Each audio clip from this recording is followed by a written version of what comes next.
Alamin wassalatu wassalam ala asyrafil anbiya'i wal mursalin wa ala alihi wa sahbihi ajma'in. Subhanaka la ilma lana illa ma 'allamtana innaka antal alimul hakim. Rabbi shrah li sadri wa yassir li amri wahlul 'uqdatam min lisani yafqahu qawli. Amma ba'd. Alhamdulillah ala ni'matil Islam, alhamdulillah ala ni'matil iman, wa kafa biha min ni'mah. Allahumma barik lana fi Rajab wa Sya'ban wa ballighna رمضان وبلغنا رمضان وبلغنا رمضان وأعنا على الصيام والقيام وقراءة القرآن وقنعنا باليسير من المنام.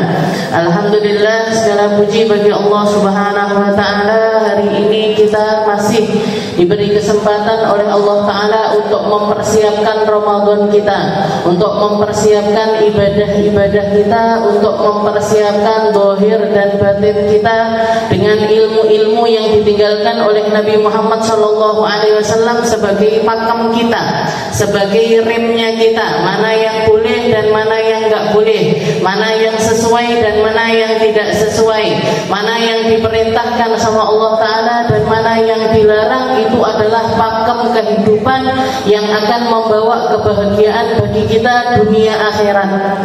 Dunia kita akan mendapatkan keindahannya. Oleh karena itu para ulama menafsirkan doa yang kita sebut dengan nama doa sapu jagat, Rabbana atina fid dunya hasanah wa fil akhirati hasanah wa qina adzabannar. Ini adalah doa yang luar biasa. Kalau jenengan nggak hafal doa apapun, jangan sampai nggak hafal doa ini. Kalau nggak ngerti doa apapun, ruwet ustazah mau ngapalin doa banyak, pakai doa ini aja. Jangan mau berangkat umroh, mau berangkat haji, dikasih buku doa-doa suruh ngapalin. Tawaf pertama doanya gini, mumet saya yakin jenengan. Kalau nggak pernah mondok, nggak pernah ngapalin dari masih muda, maka itu menjadi sesuatu yang beban yang amat sangat sulit. Maka cukup pakai doa satu ini sudah mencakup untuk semuanya. Rabbana atina fid dunya hasanah, wa fil akhirati hasanah wa qina adzabannar. Para ulama menafsirkan apa sih? Ya Allah, berikan kami kehidupan yang baik di dunia, kehidupan yang baik di akhirat. Apa yang dimaksud kehidupan baik di dunia ini? Yang dimaksud adalah hidup dengan syariatnya Nabi Muhammad Sallallahu Alaihi Wasallam. Di situ jenengan akan mendapatkan ketenangan hidup, tenang hidupnya, karena tahu persis yang saya lakukan sama yang diinginkan sama Allah Ta'ala sama, yang saya lakoni sama ridhonya Allah Ta'ala berbarengan, yang saya kerjakan dengan rahmatnya Allah Ta'ala turun. Jadi jenengan akan mendapatkan kehidupan di dunia yang hasanah. Jadi kehidupan dunia hasanah, kehidupan yang baik ini gimana? Hidup berlandaskan syariatnya Nabi Muhammad SAW. Setelah itu nanti efeknya wa fil akhirati hasanah, dan kasih kami kehidupan akhirat yang baik. Kenapa? Karena ketika orang hidup di dunia dengan syariatnya Nabi, di akhirat dapat keselamatan, dibangkitkan selamat, ngambil buku kitab catatannya selamat, ditimbang amalnya selamat, ngelewati sirat selamat, menuju surga. Ini yang dimaksud wa fil akhirati hasanah wa qina adzabannar. Nah, yang perlu kita wanti-wanti, dan jauhkan kami dari azabnya neraka ya Allah. Jangan sampai sholatnya kami, ibadahnya kami, puasanya kami justru malah bawa saya ke neraka. Karena apa? Karena ketidakmengertian saya. Karena saya nggak ngerti ini, jangan sampai bikin saya masuk ke dalam neraka. Ini doa namanya, orang Jawa ngomongnya doa sapu jagat. Kiai, saya taunya dari Pak Kiai. Ketika dulu, nggak usah cerita panjang nanti. Ini nggak selesai. Muftilatis shaum. Jadi kemarin kita bahas tentang hal-hal yang membatalkan puasa. Dua perkaranya sudah saya tuliskan. Ada yang namanya muhbitat, ada yang namanya muftirat. Ada yang membatalkan pahalanya puasa, ada yang membatalkan pahala dan juga keabsahan dari puasa itu sendiri. Jadi maksudnya gimana? Kalau yang dilakukan ketika puasa ini adalah muhbitat, perkara yang membatalkan pahala puasa, maka puasanya tetap sah. Puasanya tetap sah, nggak perlu untuk dikodoi, nggak perlu untuk dikodoi.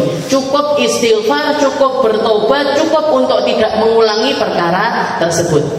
Karena pahala puasanya hilang, tapi keabsahan dari puasa itu tetap ada, tetap bertahan. Sedangkan kalau muftirat atau perkara yang membatalkan puasa itu pahalanya hilang. Kalau dilakukan secara sengaja, kalau dilakukan secara sengaja, dilakukan dengan cara yang tidak ada udzur syariat, istilahnya seperti itu, maka pahala serta keabsahan puasa itu sendiri dua-duanya batal. Tapi kalau dia melakukannya dengan udzur, maka tidak ada istilahnya pahala puasanya itu tetap dapat walaupun keabsahannya itu hilang. Kalau keabsahannya hilang gimana Ustaz? Berarti wajib untuk diqadhi. Wajib untuk diqadhi. Ini syariatnya Nabi.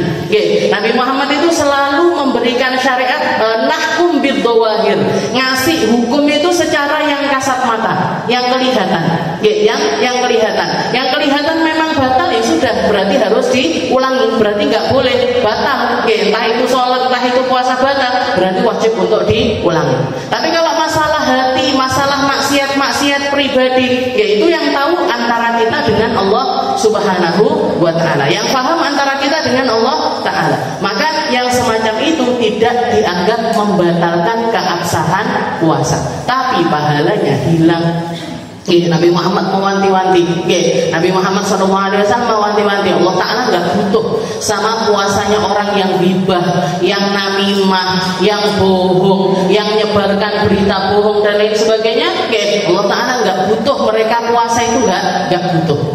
Tapi para Imam Syafi'i mengatakan ini yang dimaksud adalah secara batinnya atau pahalanya yang hilang, tapi keabsahannya tetap bertahan. Sekarang kita masuk ke muftirat, perkara yang membatalkan puasa. Wahya mayubtilu asla shaum, yaitu yang membatalkan asal puasa itu sendiri. Jadi puasanya jadi nggak sah. Wahya tamaniyah, yaitu ada 8 perkara.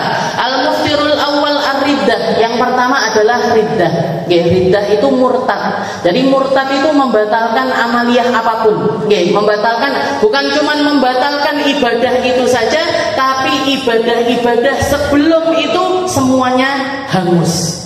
Jadi orang kalau melakukan maksiat namanya murtad, namanya keluar dari agama, entah itu bil lisan, au bil hal, au bil qalb, entah itu dengan i'tiqadnya dia, entah itu dengan lisannya dia, ataupun dengan perbuatannya dia, maka itu semuanya membatalkan pahala ibadahnya dia, termasuk diantaranya adalah puasa. Bahkan bukan cuma pahala dari hari itu aja, tapi yang sebelumnya semuanya juga hangus.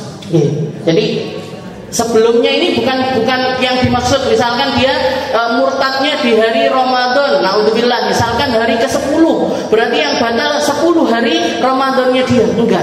Tapi dari awal dia balik, semua pahalanya hilang. Entah itu puasa, entah itu sholat, ibadah apapun batal kalau orang melakukan maksiat yang namanya riddah. Makanya ini benar-benar luar biasa, kudu dijogo bu atine. Kita ini i'tiqad kita, keyakinan kita sama Allah Ta'ala itu harus selalu dijaga. Hati kita, lisan kita, apalagi sampai keluar di lisan, apalagi sampai dilakukan dengan haliyah, itu semuanya adalah sesuatu yang membatalkan pahala. Wa yaqtul islam biniyatin au qaulin au fi'lin walau kanat riddah mahdah wahidah. Walaupun cuma sebentar aja. Walaupun cuma sebentar, maka semua pahalanya hangus. Makanya Rasulullah pernah menceritakan dulu di zaman Bani Israel, ada kisah yang terkenal namanya Barseso. Jadi ada seorang laki-laki ahli ibadah, orang laki-laki ahli ibadah, tapi sayangnya dia nggak punya ilmu, nggak berbekal dengan ilmu. Siangnya dipakai untuk puasa, malamnya dipakai untuk bangun malam. Siangnya puasa, malamnya bangun malam. Selama berpuluh-puluh tahun dia melakukan perkara tersebut. Digoda sama setan manapun nggak kondal. Setan manapun nggak kondal. Akhirnya setan-setan kerucil-kerucil ini lapor sama presidennya setan. Kata presidennya setan, nggak bisa ini, nggak bisa ini pakai tentara kecil-kecil, nggak bisa. Panggilkan panglimanya setan untuk goda orang ini. Dan setan itu pintar bu, orang baik itu digoda pakai kebaikan, orang buruk digoda pakai keburukan. Orang yang merasa dirinya banyak maksiat, setelah itu dia bertobat, yang jadi godaannya setan adalah dibisiki bahwasanya dia itu orang yang nggak tertolong lagi dari rahmatnya Allah. Mesti awakmu mesti mlebu neraka. Nggak mungkin diampuni sama Allah Ta'ala. Padahal Allah Ta'ala mengatakan qul li ibadiyalladzina asrafu ala anfusihim la taqnatu min rahmatillah. Allah Ta'ala mengatakan, katakan wahai Muhammad sama orang-orang yang asrafu ala anfusihim, yang maksiat, tobat, maksiat lagi, tobat lagi, maksiat lagi, tobat lagi, maksiat lagi. Sapa kuwi? Awake dhewe. Libah, tobat neh, libah neh, tobat neh, libah neh, tobat neh. Alladzina asrafu, katakan, kalau saya, kalau istilahnya orang manusia, wes tidak tertolong, bu, saduh banget, nggak mungkin berubah, karakternya koyo es pancen ambune neraka panjenengan, ngoten, tapi Allah Ta'ala kulli ibadi masih dianggap sebagai hambanya Allah. Katakan wahai Muhammad sama hamba-hambaku itu yang asrafu ala anfusihim, yang dia dolim sama dirinya sendiri. Katanya Allah Ta'ala, la taqnatu min rahmatillah, jangan putus asa dari rahmatnya Allah. Jangan putus asa dari rahmatnya Allah. Innallaha yaghfirudz dzunuba jami'a. Allah Ta'ala maha mampu untuk menghapuskan setiap kesalahan. Allah Ta'ala maha mampu untuk menghilangkan semua dosa. Allah Ta'ala maha mampu untuk tidak mempermasalahkan keburukan-keburukan kita. La taqnatu. Jadi bandel aja bu, saya mau ngaji, saya nggak, misalkan maaf, misalkan saya belum berkerudung, saya masih kayak gini, kerjaan saya masih buruk, amalia saya masih buruk. Apa yo pantes aku melok ngaji? Apa yo pantes aku melok jamaahan di masjid? Apa yo, itu caranya setan untuk menyesatkan jenengan tambah sesat lagi. La taqnatu, jangan pernah putus asa dari rahmatnya Allah. Ahli maksiat digodanya dengan cara semacam itu. Ahli taat digodanya dengan cara apa? Dengan cara diungguli ibadahnya, atau dikasih rasa-rasa aman tentang amal ibadahnya dia. Aku wis ngaji nang kene 70 tahun, mosok ra mlebu surga. Aku wis jamaahan, bolos mek ping 1 ping 2, mosok enggak di sepuro karo Gusti Allah. Jadi merasa aman sama ibadahnya dia. Ini juga bahaya. Bahaya sekali. Makanya dikatakan barseso ini ibadah, ahli ibadah. Orang ahli ibadah itu takjub dengan ibadahnya orang lain. Jangan lihat orang yang pernah haji. Kalau kedengeran ada orang haji, langsung semangat. Makanya ada namanya orang reuni umroh, reuni haji, untuk sharing lagi, kenapa? Karena berkesan. Karena berkesan. Orang ahli sholat jamaah, berkesan kan? Aku wes teko azan kurang 5 menit, azan kurang 10 menit wes teko. Seperti itu, seperti yang dilakukan Sayyidina Umar. Masabaqtu Abu Bakrin bi'amalil khair qat. Katanya Sayyidina Umar, saya nggak pernah mengungguli Abu Bakar di dalam kebaikan satu aja, nggak pernah. Saya pengen sholat jajarin Nabi, Sayyidina Abu Bakar luwih dhisik. Saya pengen sedekah banyak, setengah harta saya sedekahkan kepada Nabi. Sayyidina Abu Bakar kabeh. Semua hartanya diberikan sama Nabi. Takjub sama kebaikannya. Maka ini panglima setan ini pintar. Dia datang ke Barseso, minta izin tinggal di ma'badnya, tinggal di tempat ibadahnya dia. Barseso ini nggak nikah, nggak punya anak, jadi hidupnya ibadah toh. Makanannya yang dikasih sama orang-orang sekitar. Maka si setan ini sholat di sebelahnya si Barseso ini. Dia sholat ikut sholat, dia puasa ikut puasa. Pokoknya diikuti, ibadahnya ini diikuti. Tapi yang namanya setan, nggak butuh makan, nggak butuh minum, nggak butuh tidur. Manusia seahli-ahli ibadahnya tetap butuh makan, minum, tidur. Jadi si setan ini puasa nggak pakai buka, puasa nggak pakai berbuka, bangun sepanjang malam nggak pakai tidur sama sekali. Barseso gede-gede. aku masih puasa tapi tetap buka. Saya bangun malam tetap ada tidurnya. Nah, ini nggak tidur sama sekali dan dia ibadah terus-terusan. Apa puasa sepanjang hari. Ditanya, kamu apa tipsnya? Kok bisa kayak gitu, itu apa? Katanya setan nggak doi. Rahasia. Dipepet terus akhirnya ngomong. Kamu ini rahasiamu apa di dalam ibadah ini? Katanya si setan ini, saya itu pernah melakukan maksiat satu. Saya pernah melakukan maksiat satu. Dan setiap kali saya ibadah, kok ingat sama maksiat itu, saya akan lanjutkan ibadah saya. Nanti selesai, ingat lagi, sholat lagi, ingat lagi, sholat lagi, ingat lagi, sholat lagi. Jadi nggak bisa terputus, karena saya mengingat satu kesalahan saya tersebut. Terus aku biar bisa ibadah kayak kamu, maksiat kok. Ya maksiat kamu. Nah ini loh, tandanya kalau itu perintahnya setan. Perintahnya setan itu tandanya apa? Ngajak kita melakukan keburukan. Mesti setan. Mau itu jenisnya manusia, mau itu jenisnya nggak ketok, jin, setan. Makanya kalau ada teman, nggak usah ngaji. A'udzubillahi minasyaitonir rajim. Nggak usah masjid, nggak usah a'udzubillahi minasyaitonir. Setan. Karena bentuknya ada yang manusia, ada yang enggak kelihatan.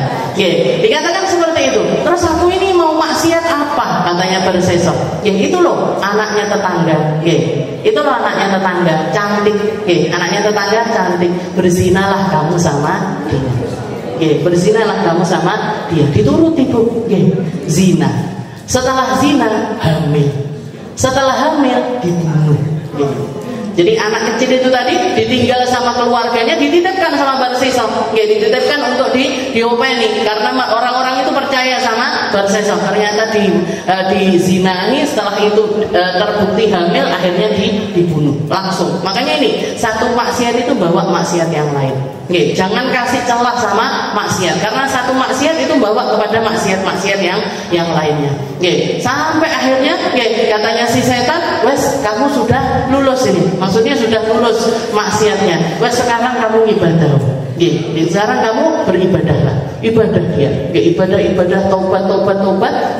Tapi yang namanya kemaksiatan nggak bisa ditutupi. Orang-orang curiga ini anak kemana dan lain sebagainya. Ketahuan, dikeroyok, digerebek. Ternyata di bawah makbatnya itu ada kuburannya si anak perempuan ini tadi.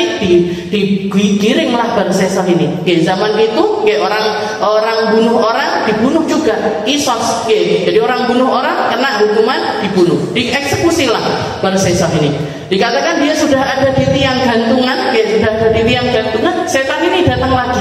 Setan ini datang lagi. Kamu katanya menyelamatkan saya. Sekarang saya nggak terselamatkan. Sekarang saya nggak terselamatkan. Saya mau gimana ini? Mau selamat ini gimana? Tak bantu kamu biar selamat.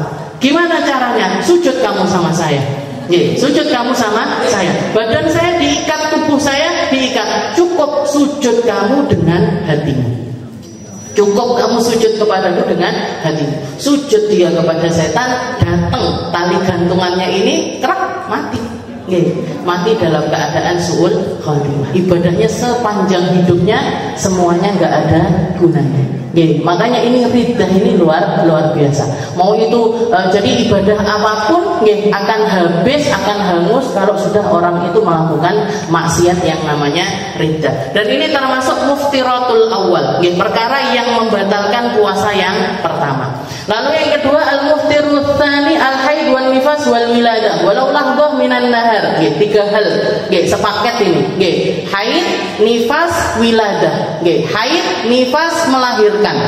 Untuk perempuan haid, nifas, melahirkan ini membatalkan pahala dan juga bukan pahala karena ada udzur. Ini membatalkan keabsahan puasa. Walau lahdhah minan nahar, walaupun cuman sebentar. Jadi ada ibu hamil misalkan puasa, setelah itu menjelang maghrib dia lahiran, maghrib kurang 5 menit bayinya curut keluar. Gimana ini? Batal nggak puasanya? Batal. Kalau misalkan lahirnya itu habis maghrib nggak batal. Kalau misalkan kecuali kalau batal dengan hal yang lain, tapi tidak batal dengan melahirkan. Jadi haid, nifas dan juga melahirkan ini membatalkan keabsahan puasa kita walaupun cuma sebentar. Mau itu di awal, mau itu di akhir, mau itu di tengah, maka itu semuanya membatalkan puasa. Lalu yang ketiga al-muftiru tsalits, al-junun walau lahdhah. Yang ketiga adalah gila. Atau hilang akal. Yang ketiga sama keempat ini sebenarnya berkaitan. Yang ketiga al-junun walau lahdhah, warabi al-ighma was-sukar. Jadi gila walaupun sebentar dan juga ighma was-sukru. Pingsan dan juga mabuk. Jadi ada orang hilang akal dengan tidur. Kalau tidur enggak membatalkan pahala puasa, enggak membatalkan keabsahan puasa. Kalau pahalanya kurang tahu. Ya tergantung. Istilahnya walaupun Rasulullah mengatakan naumus shaim ibadah, tidurnya orang puasa itu ibadah, tapi jangan sepanjang puasa tidur. Habis subuh turu, bangun-bangun isya. Bangun-bangun isya, sholatnya tarawehnya 2, taraweh fardu, taraweh sholat wajib sama taraweh sunnah. Gimana ini puasanya sah apa enggak? Sah. Karena tidur itu tidak membatalkan puasa, tapi ibadahnya kurang tahu saya. Jadi kalau ngomongin pahalanya ibadahnya enggak ngerti, tapi yang pasti ibadah puasanya dia tidak batal. Kalau al-junun gila, al-junun gila itu walaupun cuma sebentar maka membatalkan puasa. Gila beneran, gila yang memang mentalnya itu hilang, itu maka walaupun cuma sebentar maka langsung batal. Jadi misalkan dia puasa, jam-jam 10 kumat. Kumat, dedeli karpet, dedeli apa, misalkan kumat, pokoknya gilanya itu kumat sampai duhur, sampai duhur. Habis itu lanjut lagi dia puasa, walaupun ketika gila itu dia nggak makan, nggak minum sama sekali. Gimana ini puasanya? Batal, karena gila itu membatalkan puasa. Gila itu membatalkan puasa. Kalau as-sukru al-ghima was-sukru, kalau pingsan, idza amma jami'an nahar, dikatakan pingsan sama mabuk, selama dia tidak sengaja di dalamnya. Kalau pingsan mungkin memang nggak sengaja, nggak ada pingsan yang disengaja, pukul-pukul kepalanya sampai pingsan kan nggak ada. Tapi kalau orang mabuk kan ini sengaja, maka kalau dia sengaja batal puasanya. Kalau sengaja, itu batal puasanya. Tapi kalau dia tidak sengaja, misalkan dicekoki orang atau dikasih minuman dia nggak ngerti, dikasih sama orang, maka gimana ini? Batal apa enggak puasanya kalau dia lagi berpuasa? Batal idza amma jami'an nahar. Kalau sepanjang hari itu dia mabuk, sadar sebentar aja sah puasanya. Sadar sebentar aja sah puasanya. Tapi kalau sepanjang hari itu mulai dari terbitnya fajar sampai terbenamnya matahari nggak sadar sama sekali, maka batal puasanya hari tersebut. Tapi kalau misalkan dia sadar walaupun cuma sebentar, maka sah puasanya. Jadi misalkan waktu sahur, sahur on the road misalkan, ambil konco-koncone nggak genah, dikasih minuman yang memabukkan, minum dia langsung pingsan, langsung mabuk. Sepanjang hari nggak bangun-bangun sampai isya, sampai habis maghrib dia baru bangun. Gimana ini puasanya hari itu? Nggak sah. Puasanya hari itu batal. Tapi kalau misalkan dia pingsan sampai waktu duhur, bangun tekok jam piro iki? Jam 12, pingsan lagi. Sampai maghrib. Gimana ini? Sah puasanya. Puasanya walaupun bedanya cuma sedikit, tapi karena ada sadarnya, maka puasanya ini menjadi sah. Walaupun nggak sholat bersadar, karena kalau ibadah itu para ulama selalu disendiri-sendirikan. Sholat pembahasannya di bab sholat, puasa pembahasannya di bab puasa. Nggak ada keterkaitan kaitan dengan ibadah yang lainnya. Jadi kalau menurut para ulama keabsahannya sholat ya ada di dalam keabsahan sholat, keabsahan puasa ada di dalam keabsahan puasa. Yang ngasih pahala itu cuman Allah Ta'ala. Yang tahu berapa pahalanya orang-orang, berapa porsinya per orang dari pahala-pahala itu terserah Allah Ta'ala. Mau dikasih 1 terserah Allah, mau dikasih 10 terserah Allah, mau dikasih 100 terserah sama Allah Ta'ala. Al-junun wal igma itu tadi. Jadi gila itu membatalkan puasa. Kalau gila walaupun cuma sebentar, walaupun cuma sebentar dia batal puasanya. Tapi kalau pingsan, koma juga termasuk. Jadi kalau ada orang koma, belum titik, orang koma, maka ini kalau sampai sepanjang hari nggak ada sadarnya sama sekali, maka dia batal puasanya. Tapi kalau dia sadar walaupun cuma sebentar, sah puasanya. Al-igma was sukru. Setelah itu yang kelima al-jima. Idza jama'a amidan aliman bil tahrim mukhtaran batala shaumuh.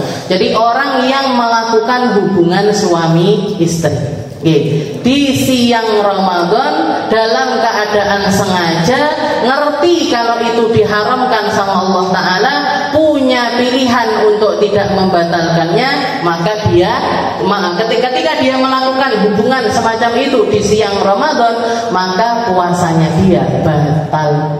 Bukan cuma batal, tapi wajib untuk melakukan yang namanya dia wajib melakukan kafaratul udma namanya. Kafarah terbesar. Kafarah terbesar. Dan dia wajib istilahnya terjadi pada dirinya 5 perkara. Hukumannya ini ada 5. Yang pertama dosa. Orang kalau berhubungan seksual di siang Ramadan, maka yang pasti dia berdosa. Yang kedua wujubul imsak, setelah melakukan hubungan tetap wajib untuk imsak, nggak boleh dibatalin puasanya. Wes kadung semangan pisan, ngombe pisan nggak boleh. Wajib untuk meneruskan puasanya dia. Yang ketiga wujubut ta'zir, harus dihukum, harus dihukum sama amir, sama pemimpin negeri. Tapi sayangnya pemimpin negeri kita nggak ngurusi masalah yang semacam ini. Berarti harus datang dari diri kita sendiri. Kalau zamannya Nabi wujubut ta'zir, harus dilaporkan sama Nabi, nanti Nabi yang menentukan hukuman bagi orang tersebut. Wa ta'dib minal hakim wa yakunu li ghairi ta'ib. Dan ini berlaku bagi mereka yang tidak bertobat. Yang bertobat maka tidak perlu dihukum. Yang keempat wujubul qada, puasa hari itu batal dan dia wajib mengqada puasa tersebut. Dan yang kelima wujubul kafaratul udma, wajib melakukan yang namanya kafaratul udma, kafarah terbesar. Apa itu kafarah terbesar? Pilihan dari 3 hal. Itqu raqabatin mu'minah, memerdekakan budak, tapi budak sekarang sudah nggak ada, maka pilihannya jadi 2. Siam syahrain mutatabi'ain, wajib mengkafarati dengan puasa 2 bulan berturut-turut. 2 bulan dan harus berurutan. Batal sekali ngulang dari awal. Batal sekali ngulang dari awal. Jadi wajib baginya untuk jadi kodoknya sendiri, kodok sendiri, kodok hari itu sendiri.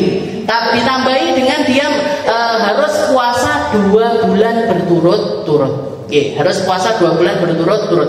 Bolong sekali, balik lagi hitungannya dari awal. Dan yang terakhir it'am sittina miskinan, ngasih makan 60 orang miskin. Ngasih makan 60 orang miskin, likulli miskin mud, 1 orang miskin dikasihnya 1 mud.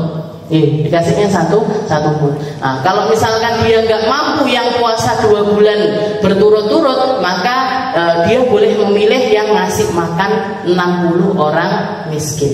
Nggak boleh ditaruh kotak amal, nggak boleh. Ditaruh untuk masjid nggak boleh. Ditaruh untuk pondok pesantren nggak boleh. Harus diberikan kepada 60 orang miskin.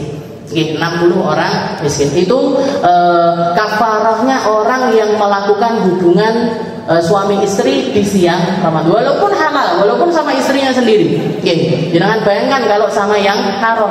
Oke, sama yang haram pengpiro niku istilahnya tikel-tikele dosane ini yang disyariatkan aja semacam ini. Oke, jadi jima atau hubungan seksual di siang Ramadan itu wajib melakukan 5 perkara yang tadi. Jadi 5 hal yang dia dapatkan. Oke, dapat dosa, dapat harus tetap imsak, harus terus meneruskan puasanya. Oke, dia harus dihukum sama hakim. Oke, dan wajib untuk mengqadha dan mendapatkan kafaratul udman.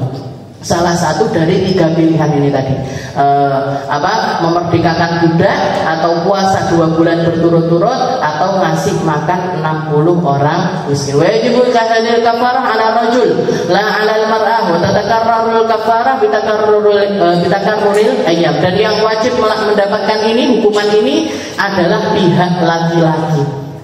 Kalau perempuan gimana? Istrinya dianggap sebagai korban. Istrinya dianggap sebagai korban, jadi batal aja puasanya. Tapi yang wajib melakukan ini tadi adalah para laki-laki. Matatakabul kafara bitakarruril ayam. Jadi dan itu berlaku kelipatan kalau dilakukan berkali-kali. Berlaku kelipatan kalau dilakukan berkali-kali. Jadi misalkan Ramadan ini pernah hubungan 2 kali, ya sudah, berarti puasanya 4 bulan berturut-turut. Kalau pernah 3 kali, 6 bulan berturut-turut. Sakarepmu. Kalau mau melakukan, kalau mau ya silakan.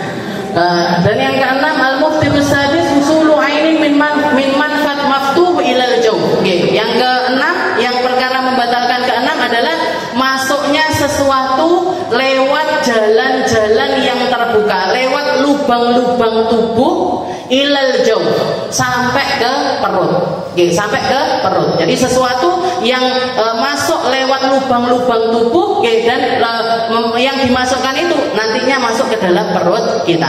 Yang dimaksud manfaat maftuh ini gimana? Yang dimaksud lubang tubuh ini mana? 5, Bu. Mulut, hidung, telinga. Mulut, hidung, telinga. Kubul dan juga dubur. Jadi lubang kemaluan depan sama lubang kemaluan belakang. 5 tempat ini adalah tempat lubang terbuka dari tubuh kita. Kalau kita memasukkan sesuatu atau masuk lewat lubang-lubang ini tadi, lewat lubang-lubang ini tadi sampai ke perut kita, maka ini akan membatalkan puasa kita. Mulut, mana ini yang membatalkan dari mulut? Apa semuanya begitu kita masukkan sesuatu ke mulut langsung batal? Botak. Tapi yang ditelan. Sesuatu yang ditelan itu membatalkan puasa. Kalau nggak sampai ketelan, maka tidak membatalkan puasa. Jenengan wudu kumur-kumur, jenengan wudu kumur-kumur, dikageti koncone, ketelan, ketelan ini airnya. Gimana ini puasanya? Batal apa enggak? Enggak. Kenapa? Karena walaupun ketelan, tapi karena tidak sengaja. Tidak sengaja, plus juga yang dilakukan ini perkara yang memang disyariatkan. Wudu kumur-kumur itu perintahnya Allah, perintahnya Nabi Muhammad. Jangan Ramadan bersiwak, mau sholat siwakan atau sikat gigi. Mau berangkat ke masjid sikat gigi. Gimana ini? Ketika kumur-kumur nggak sengaja ketelan. Gimana ini? Batal apa enggak puasanya? Enggak. Kalau nggak sengaja nggak batal.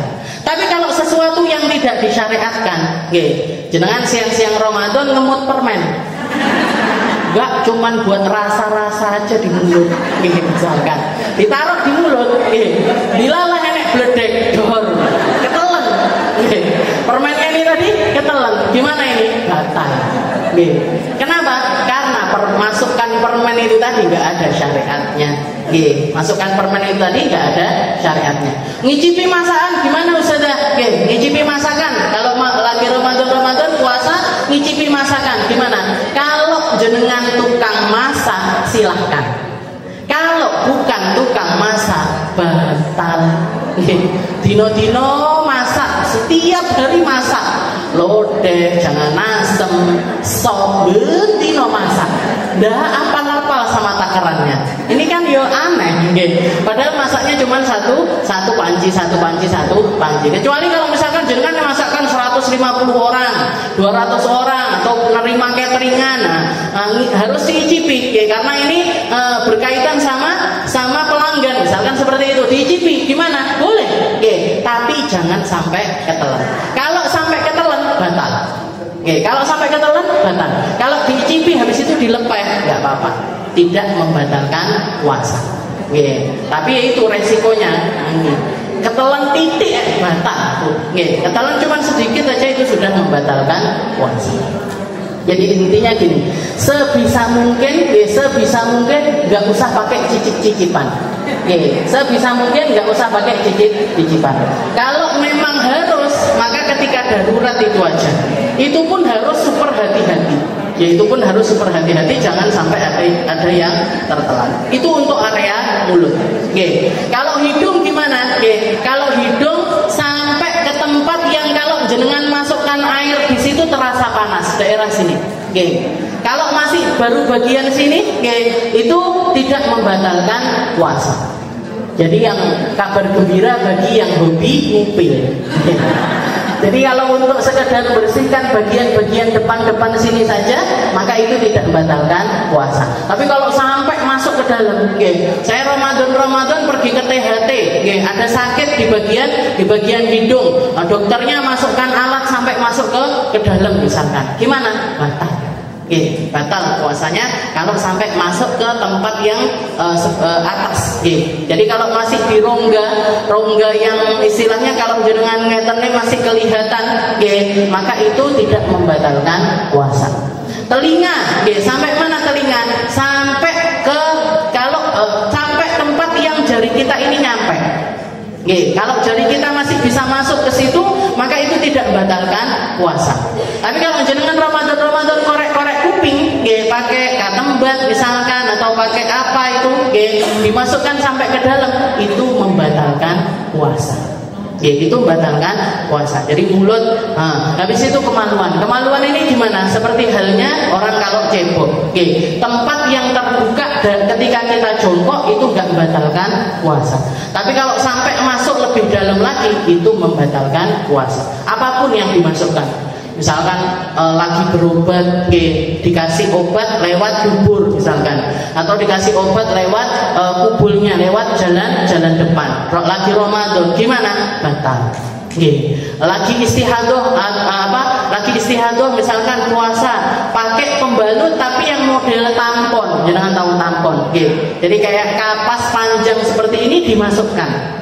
Atau sekarang juga ada yang namanya silikon cup gitu, dimasukkan ke dalam. Gimana ini puasanya? Batal. Jadi masukkan sesuatu apapun itu ke 5 lubang ini tadi semuanya membatalkan puasa. Ila jaufin, sesuatu yang masuk ke perut. Maka kalau dimasukkan lewat jalan yang lainnya, ini tidak membatalkan puasa. Jangan sakit mata pakai tetesan mata, terus habis itu kerasa pahit-pahit di sini. Gimana ini? Nggak batal. Karena mata itu bukan termasuk lubang 5 ini tadi. Lain halnya dengan takdiyah, lain halnya dengan infus, suntik. Suntik itu kalau suntiknya itu pakainya untuk takdiyah itu infus, infus sebagai ganti dari makanan atau sebagai ganti dari suplemen, sebagai ganti dari suplemen vitamin. Jangan Ramadan suntik vitamin C misalkan, atau vitamin E atau vitamin D, vitamin apapun itu, dimasukkan biar nggak lemas dan lain sebagainya. Gimana? Batal. Infus karena memang istilahnya sama dokter disuruh infus, maka gimana ini? Batal puasa. Tapi kalau cuma sekedar suntik saja, maka itu ada perbedaan pendapat di antara para ulama. Kalau misalkan lewat ini jalan pembuluh darah, masuknya ke pembuluh darah, itu juga membatalkan puasa. Tapi kalau misalkan cuman lewat otot aja, atau ditaruhnya di bawah kulit, maka itu tidak membatalkan puasa. Jadi intinya kalau misalkan Ramadan sebisa mungkin dihindari disuntik. Sebisa mungkin dihindari disuntik. Kalau bisa dipending di waktu malam, dipending di waktu malam. Jadi misalkan dengan petugas kesehatan atau yang disuruh nyuntik-nyuntiki orang, ibu-ibu yang ini apa namanya? Kalau misalkan ngajak orang untuk suntik-suntik seperti itu, maka kalau dia lagi puasa, kita janjian malam aja ya. Misalkan jam 8, jam 9, pas lagi nggak puasa. Tapi kalau misalkan memang darurat untuk disuntik harus hari itu, harus pagi itu, maka silahkan disuntik. Tapi nah ini tadi, kalau misalkan lewat jalan pembuluh darah, maka itu batalkan puasa. Tapi kalau cuma lewat otot, itu atau di bawah kulit saja, maka itu tidak membatalkan puasa. Nah itu namanya itu al-muftirus sadis yang keenam, usulu ainin min manfadin maftu ilal jauh.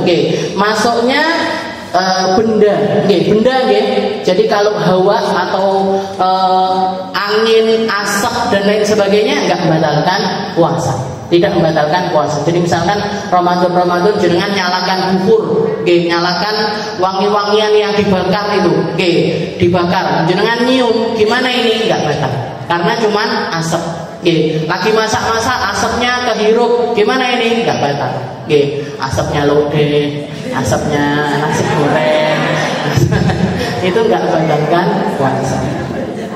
Yang batal kalau ain itu ya sesuatu yang bisa dirasakan. Itu yang ke-6.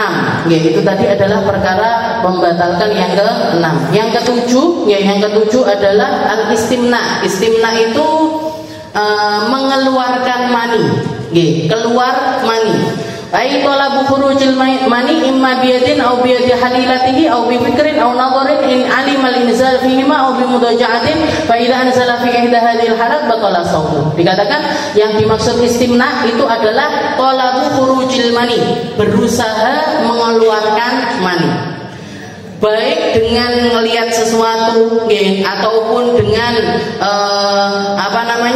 memikirkan sesuatu, atau dengan tangannya sendiri, atau tangan istrinya, tangan suaminya dan lain sebagainya, yang pada akhirnya bikin dia ini keluar mani, keluar sperma, keluar inzal istilahnya, jadi klimaks keluar sesuatu dari kemaluannya, ini juga membatalkan puasa. Batal puasanya. Faidah anzala fi fahiya hadil halat batala shaum. Pakai pikiran tahu-tahu keluar. Kecuali kalau enggak sengaja. Jadi misalkan tidur siang, tahu-tahu bangun-bangun basah. Ngompol atau gimana, jadi keluar air dan dia lihat ini bukan air kencing tapi ini inzal, keluar mani, gimana? Nggak batal karena dia tidak berusaha. Tapi kalau ada usaha dari dia, jadi misalkan lagi mau tidur siang tapi mikir yang aneh-aneh, mikir sampai ketiduran, akhirnya mimpi basah, keluar mani, batal. Tapi kalau nggak kenapa-kenapa tahu-tahu keluar, maka ini tidak membatalkan puasa. Itu yang ke-7. Dan yang terakhir adalah al-istiqa. Istiqa itu berusaha muntah. Talabu wa ta'ammudu khurujil qaid. Jadi sengaja muntah. Kalau nggak sengaja muntah nggak batal. Tapi kalau muntahnya ini disengaja, maka itu membatalkan puasa. Fayubtil walau kana qalilan, maka itu batal puasanya walaupun muntahannya itu cuman sedikit. Wallahu a'lam bishawab. Ini adalah 8 perkara yang harus kita hindari ketika kita menjalankan puasa, karena bukan cuma pahalanya saja yang hilang, tapi juga membatalkan puasa itu sendiri sehingga mewajibkan seseorang untuk mengqadha'i. Insyaallah kita lanjutkan di pertemuan selanjutnya tentang sunan Ramadan. Sunnah-sunnahnya tentang ibadah Ramadan. Jadi apa aja yang bisa kita tambahkan dari ibadah Ramadan.